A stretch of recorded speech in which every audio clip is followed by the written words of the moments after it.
welcome back to Slough Box. I'm Lyndon Dixon, and today we are, as usual, the video is brought to you by the Excelsior Sporting Club. But today I'm joined by a huge prospect in boxing, Alex Winwood. Alex, how you getting on?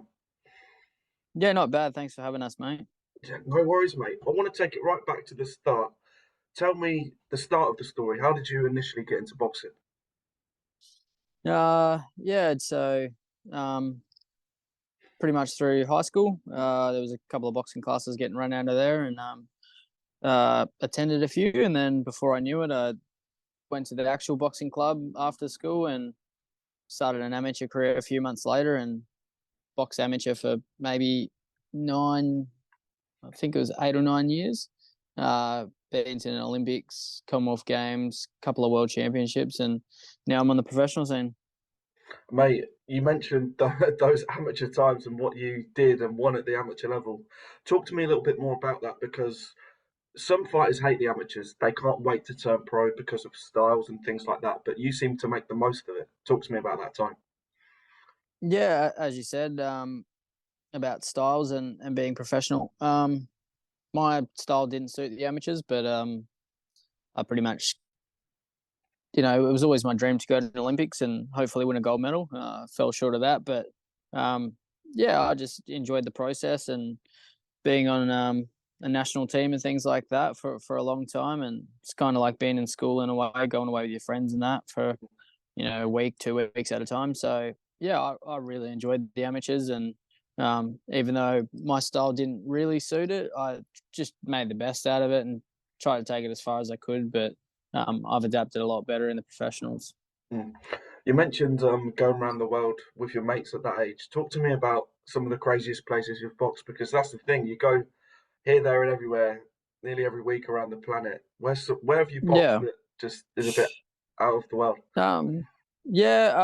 Probably Azerbaijan. It's somewhere in the Middle East, I'm pretty sure. So that was probably the most out there place. Russia and Germany and a few other places. Yeah, it was definitely it's taken me everywhere, and I'm very fortunate to have been able to have these experiences through boxing.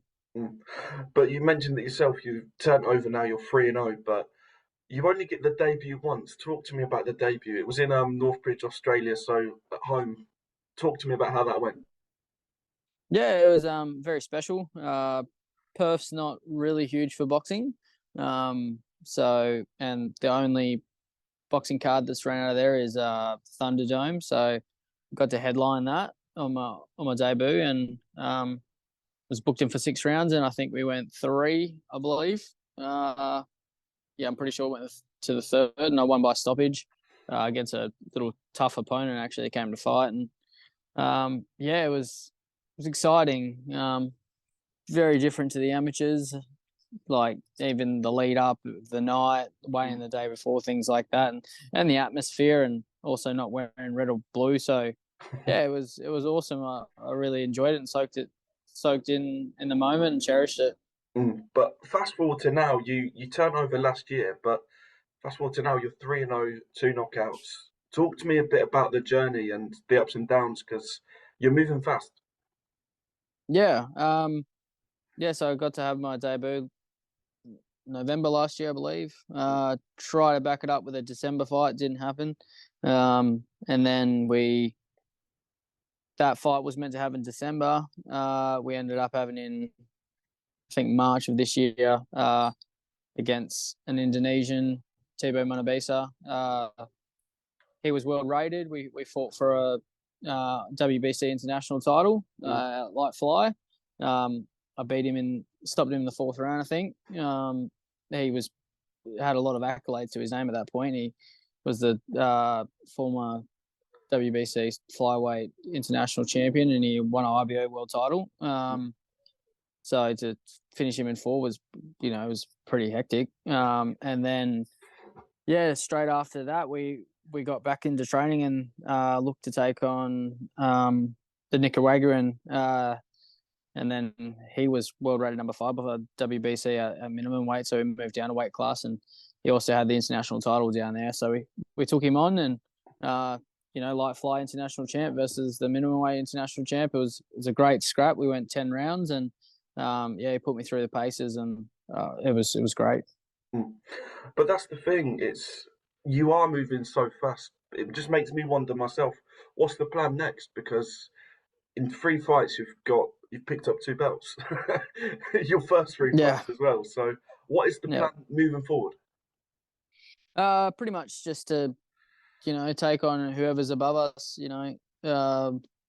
Essentially, there's the number one, or there's the WBC interim world champion from Japan. So him or the Mexican would be the ideal fights.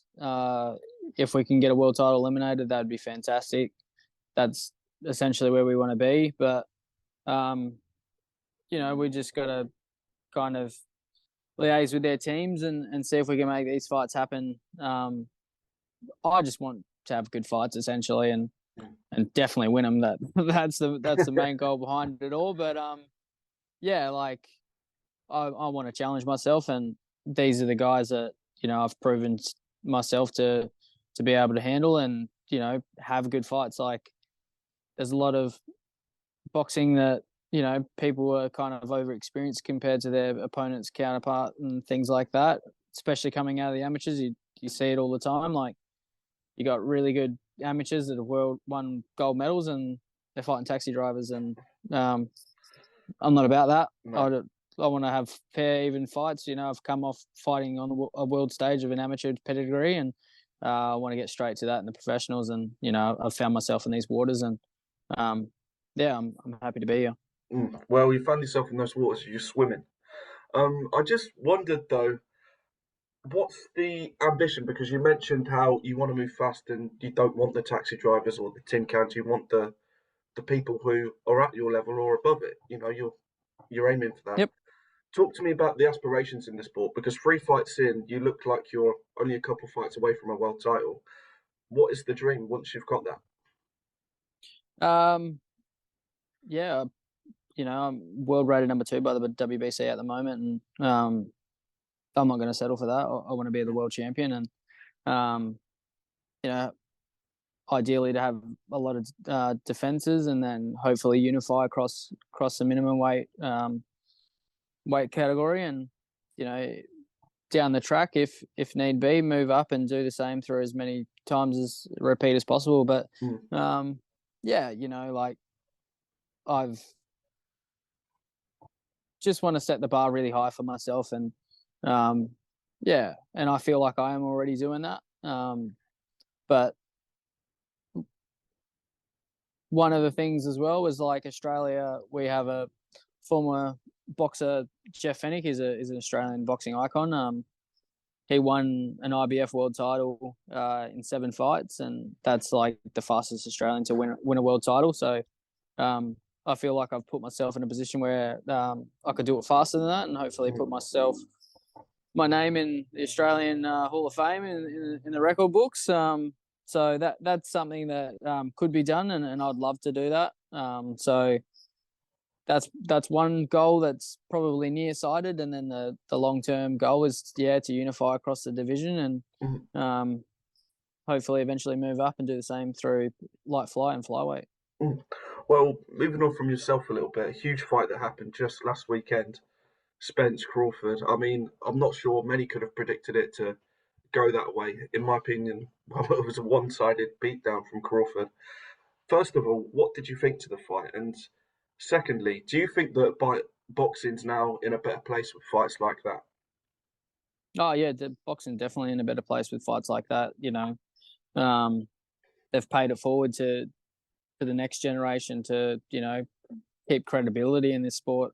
There's been not a lot of it lately, so to have these matchups it's definitely what boxing fans want to see, and that's what we pay our money for. Like at the end of the day, yeah, Crawford's performance, it was. I don't think too many people, bar maybe the people in his camp, would thought of went like that, but he's just proven himself and shown he's just leagues above these guys. I think he can go up again and beat Charlo or Zoo, or I just think he's that kind of guy. Not, I back my countrymen, but he's I think pound for pound, few days beforehand, I thought in a way was pound for pound after his performance. But then, yeah, he's, what do you call it? Comes a few days later and such a, 50-50 fight in most people's mind, and put on the performance he did. It was just like, all right, well, I'll put him number one and in a way as number two, just because until we get someone like, I don't know, like a Tank Davis in a way fight, then in a way does that to him or something like that. I can't take Crawford off the top yet. Yeah. Well, it's been a pleasure. But the last question at the moment, I just wondered where you see yourself come the end of the year, because, like we've spoken about, you've moved fast, you've got ambitions. Talk to me, Christmas time, or our Christmas time anyway. Where will you be come the end of the year? I really hope with another victory under my belt. It'd be great to wrap the year up with another win, and essentially put us in title contention. So that's kind of what we want on the cards, and I can't say too much until it's all locked in. But yeah, that's where the goalposts are being put out right now. Well, like I said, it has been a pleasure. I've been Lyndon Dixon. He's been Alex Winwood, and we will see you on the next one. Pleasure. Thanks, mate.